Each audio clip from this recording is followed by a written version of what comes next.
অহা হলে মুক্তি গুটি হলেন বা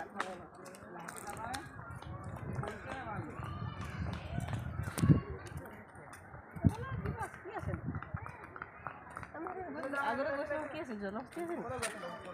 এই কোন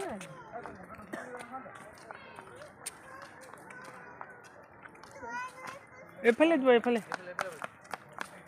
তাত কি আছে বাৰু তাত জনা দেখোন নাই তাত বহিছিলোঁ আৰু কিছু হয় আকৌ পাগল যায়